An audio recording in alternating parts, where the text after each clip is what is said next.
Welcome to another edition of Around with Randall, your weekly podcast on making your nonprofit more effective for your community. And here is your host, the CEO and founder of Hallett Philanthropy, Randall Hallett. I can't thank you enough for a little bit of your time today on this edition of Around with Randall. I found something that really sat with me for a couple of weeks that finally festered into this particular podcast. And it was really about an article that was in the Chronicle of Philanthropy back on July 30th. And it was from an anonymous source. And we'll get to that in just a second. I want to set this up in a way that hopefully makes some sense. So some just bigger thoughts as general reminders. And if you've listened to this podcast, you've heard me say a few of these things repeatedly. We live in a 95-5 world when it comes to philanthropy and giving, that the 5% of our donors making up the 95% of the dollars. And I always talk about and make a joke about my gray hair, but when I began this career of mine 28 years ago or 27 years ago around the concept of philanthropy and about engaging donors, we lived in an 80-20 world. That 80% of our dollars came from 20% of our donors. And that was posited on the Pareto principle, who was an Italian economist who talked about 80% of your output really only comes from 20% of your input. But that principle doesn't exist anymore with the reduction in the number of people making gifts overall to any nonprofit, and certainly the fact that we've seen mega gifts really driving the years that we've had increases. In the last year or two have been actually decreases in total philanthropy, particularly when you juxtapose it or added inflation into those equations. We're seeing a changing world of philanthropy. What that's doing, though, is also changing our tactics. And you've heard me talk about this a lot, where we're putting more eggs in more limited baskets. Our campaigns, which are getting bigger, are being driven by the issue, by the need from a smaller group of people who are making a bigger difference, the 5%. Which means success and failure can depend on a very few series of discussions, conversations, and solicitations. All of this brings us to this moment of this article. And it was written by Anonymous, which is one of the things I didn't like about it, but I understand why they did it. The article was about the kind of personal story through the eyes of the individual, and I think the nonprofit, about a opportunity to engage with and possibly receive money from Mackenzie Scott. And the article starts in terms of timeline and the story back in 2022, receiving an email saying we're interested in some information. It goes through the process that the nonprofit, the individual went through to give them the type of information.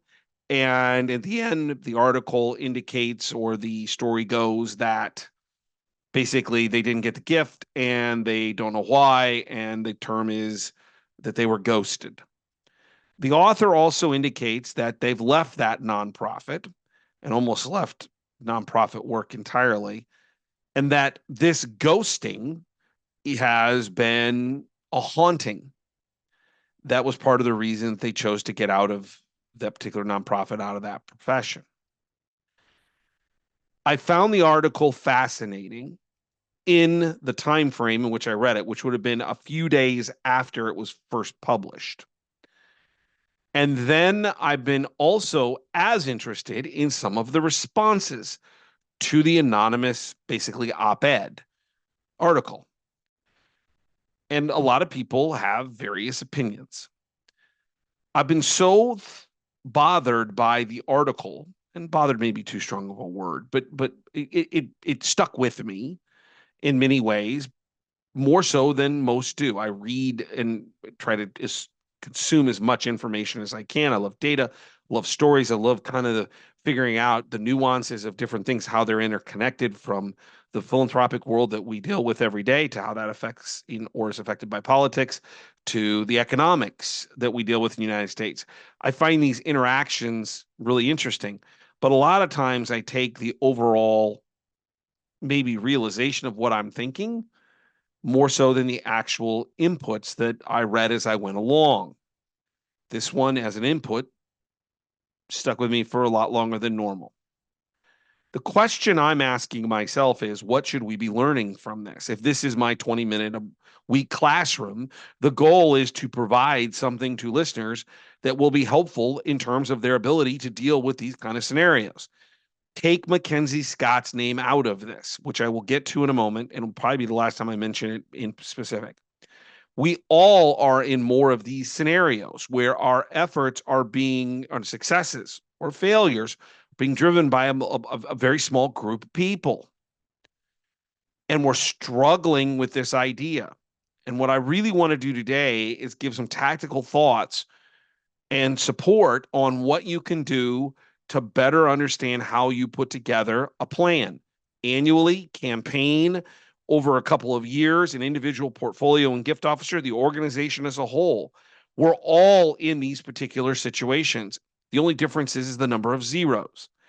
And leadership annual giving professionals, some of whom I work with, are having this issue. It's just that they don't have gifts of $250,000, $500,000. They're dealing with 5,000, 10,000 at the most, more likely 5 to 1,000, and there's just less people giving that amount. Numbers nationally back that up. All the way to the principal gift officer, which may only make 6 or 8 asks in a year, but they're trying to raise 5 to 7, $10 million, and their pool of people maybe not as deep. All this is to say is, what can we do to put ourselves in better position for success? What do we learn from this particular article? What do we learn from this experience? Before I get into the tactical, I'm going to give a little bit of an opinion. I tend not to do these things, but I think it's important. And this is not meant as a negative to this particular author, who I don't know because they're anonymous, or anyone else. But I think it's a mindset. And I think it's been applicable to me not only professionally for the 27, 28 years I've been doing this, but I think also from the perspective of a personal point of view.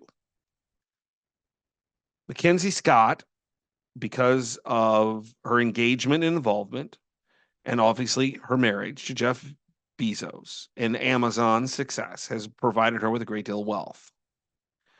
I never want to lose sight that that is her money. She can choose to do whatever she wants with it.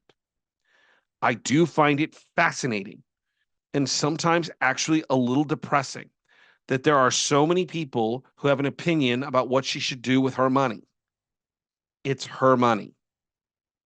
And we should always try to keep this in mind, not with just the Mackenzie Scotts, but with everybody we deal with. People don't have to make charitable gifts. And you can talk about it from the extreme of an estate that's above the, almost $13 million exemption. So let's say they have 20 and they pass, or they're going to pass. They can pay taxes on that, give it to an individual above the exemption level. They don't have to give any away. And if they do, they get to choose. I find it incredibly interesting how we sometimes assume that we have input more so than we do on the decisions that other people make. Can we influence? That is important. As in, here's a great opportunity for you to make a difference. Is this something you want to talk about? But I'm fascinated by people that say, well, we deserve the money. I'm like, but it's not your money.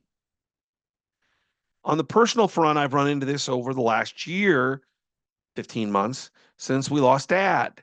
And mom has just been amazing at working through, after 54 years of marriage, a very hard year. And on that point, I will keep things more private and confidential because they're mom's, not mine. But in this process, she's learning a lot of the financial aspects that the dad probably took a little more point on. Generationally, that's fine. He did a great job. He loved nobody more on this earth than mom.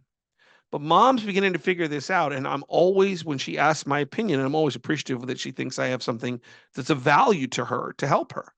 I'm always starting with, Mom, it's not my money. It's not my sister's money. It's your money. You can do with it whatever you want. All I want to know is that you're safe and that you're as happy as you can be, and happy, enjoy, intermix in some ways because of loss of dad. So in my experience as a professional has led me to this concept of kind of amazement at times where people think, well, I can tell people what to do with their money. I'm like, it's not your money. Now, on a personal side, I'm always conscious of the fact that I want to support that notion with my own mother. That's my 2.5 minutes of opinion. I think there's a benefit, in my opinion, in realizing that if we want to build better relationships, we need to realize it's not our money. We shouldn't assume we know what they want to do. So the tactical pieces today in this classroom setting of what are we going to do to overcome this issue of seeing less people making a bigger difference in our annual goals and our individual goals, our organizational goals. What can we do?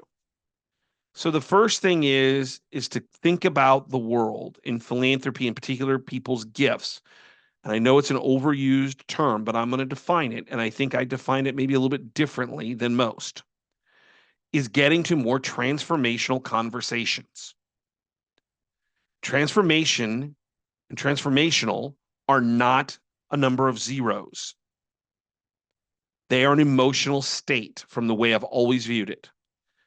Is this the priority? Is this maximizing the person's, the donors or couples, emotional status, view? Is this elevating it to the highest possible level where they are maximizing their philanthropy? I hear a lot of people say, let's the transformational number is 10 million. I'm like, but what happens if they have 1 billion? 10 million to them, maybe like $50 to me. Transformation and transformational gifts are an emotional perspective. If you want more information on those and some of the things I talk about that are very specific to that issue, you can go back and look at episode 149, I believe, and 132 here in the Around with Randall podcast, where I deal with that. What are some of the tactical things you can do to get to transformational? Because we have a little bit wider subject matter, I'll let them, those other podcasts, some other things I've written in my blogs, kind of lead you there. But a couple highlights. Number one, we need deeper relationships. We need to figure out how to deepen the conversations that we're having, because transactional gifts are ones that we're glad to get, come in a check, and we don't worry about it going forward. Transformational gifts come from years, at times, conversations about someone's values, what they want in this world. And we need to get more into that discussion, not just about what the money will do for the organization, but what will the gift do to represent, or series of gifts to represent the donor, the couple, or the family. Why is this an important connection? That will get you into more transformational gift conversations. The other thing is that we need to begin to spend more and more time talking about a donor's lifetime value, because we know generically that the number of dollars transferring from a generational wealth perspective is somewhere between 60 and 85 trillion dollars, depending on markets and other things. More and more of our transformational gifts, if they're truly emotional, are going to come from estate gifts, because people may not want to liquidate their current financial status, their money, until they're gone and don't need it anymore. Well, you can't get there until you think about donors as a lifetime relationship over the course of time. And their value isn't just a one-time gift, but a series of growth of gifts. Getting more into transformational, deeper. Number two, we need to have a wider lens at the top, which dovetails beautifully into thinking about donors and our engagements in a lifetime scenario or over the course of time. If we quit worrying about the issues involving just the transactional gift for this year's metrics, then what we get is a longer view of what might be possible if the person or couple's donor's value meets with what we're trying to accomplish in our nonprofit mission. This gets into a couple things. Number one, You need smaller portfolios so you can maximize the time with the people who have the largest or most opportune lifetime value. In episode 26, I talk about smaller portfolios. I also talk about it in the episode where I kind of break down the moves management process. Smaller portfolios, somewhere between 42 and 50 or so, is an ideal mark for a major gift officer so that they can prioritize the people that are most likely to make the most investment of themselves into the organization over time. Number two, we're going to need more engagement from volunteer boards. Every data point, every statistic, every study says that people give to people. And yes, the professionalization of what we do is critical. But a part of that is how do we get into these conversations? This is where volunteers, boards, campaign committees, campaign leadership, whoever's involved, we need them to open those doors, to advocate for us when we're inside that door or moving into it, to be a resource for those donors to say, this is really important. And then give us appropriate feedback on what we're trying to accomplish and where they are, couple, donor, individual, is in the process. All of this is to say that we also need to then organize ourselves, and I've done a couple podcasts on this, organize ourselves in better understanding why finance needs the money and educate them going the other direction, that you want the $10,000 because it's all about cash. We're leaving hundreds of thousands of dollars of possibilities on the table. I know it's a hard conversation. I just had it this week with a client where the CFO's like, we got to have the money. We got to have the money. I'm like, I understand what you're saying, but if our true job is to maximize the relationship, they've told us that there's a series of opportunities in estate gifts that would be exponentially greater than any cash they can give us. But we cannot walk into those discussions and just keep banging on them, tell us to give us cash, because that's not what they want to do. It's a hard yin and yang, give and take. We cannot shy from the responsibility of advocating for what's in the best interest of our donors, which, by the way, will actually increase philanthropy revenue over time.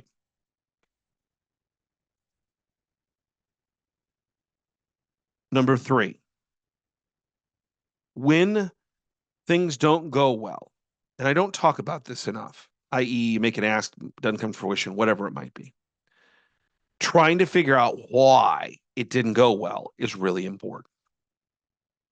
So I work with a client. We're going through a campaign, probably not going as everybody wants because of a lot of extraneous circumstances that have nothing to do with actually the philanthropy office, but it's affected. And an enormous ask was made last year, and it didn't come back the way that I thought it would. I think they thought it would. Certainly, there was disappointment on everybody's kind of face when the news was shared. We really dove into why it didn't go well. We were circling around the couple. We were asking their financial advisor. We were trying to figure out what didn't make sense, why we were off on this. And what's happened because of that, having a lot of interesting conversations, and I give the client the credit. I mean, I'm certainly in the discussion on the backside. They were the one who pushed into this because I recommended it, and they're really good at it. Is we found out that the positioning of how we look, not the project, but the understanding of its value, we didn't handle the way we wanted. We're repitching it in a different way. You need to find a strategy team. You need to be willing to ask the donors if it's appropriate. If they have a support team, particularly on higher level gifts, they most likely do. Lawyers, financial advisors, people like that. Kids don't want, we just want to know how we can do this better in the future. Maybe not even with them. What didn't make sense? What did we get wrong? What could we have done better? That constructive criticism can be incredibly powerful if we use it correctly to better understand how we can proceed with maybe the same relationship in a different way or new relationships or other relationships. Don't be afraid to ask. The last is a little bit philosophical. It's based on the article.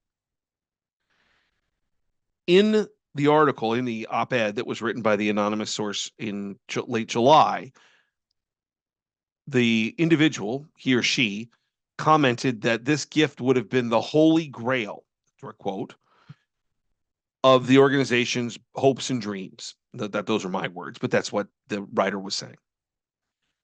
And some of the commentary was along the same lines as mine, or at least my thoughts.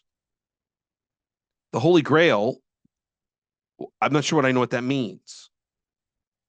What we do in our profession is best identified to me in the following saying. It's not the destination, it's the journey. If all we ever concentrate is on year-end gifts, year-end giving totals, output, I'm not saying they're unimportant. You've heard me talk about metrics, and I'm not at, they need to be done. But if our philosophical belief in philanthropy is it's only the destination, that $10 million gift, we're missing the point. Because there are a million small, joyous victories that come every day if we're paying attention. The best gift I ever received was a $20 gift 23 years ago from a mother who gave $5 out of her grocery money for 4 months in a row because the institution I worked for had given her son a full scholarship. She wanted to be involved in the parent campaign. $20. It's the best gift I ever saw because it was transformational. If you're not paying attention to all, I'm not saying don't go for the bigger gifts. I'm not saying don't be disappointed with it, but I was taken aback when they talked about, or he or she talked about this Holy Grail, and that it's the hard work that we do every day. It's the small victories from the philanthropy that we're so lucky enough to represent. It is the greater cause of what our organization does every day. The challenge is that the problems we're trying to deal with are enormous, and our nonprofits aren't big enough to do it in and of themselves. If you're trying to solve homelessness in a large city, that's an enormous problem.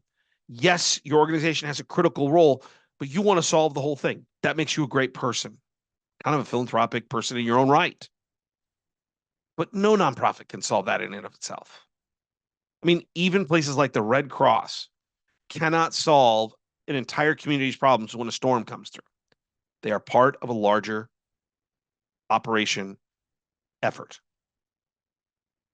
All this is to say is pay attention to the little victories, pay attention to the good things that come every day, to the relationships we build, to the laughter that comes from the smiles that occur, because at the end of the day, it's the journey that makes this profession so great.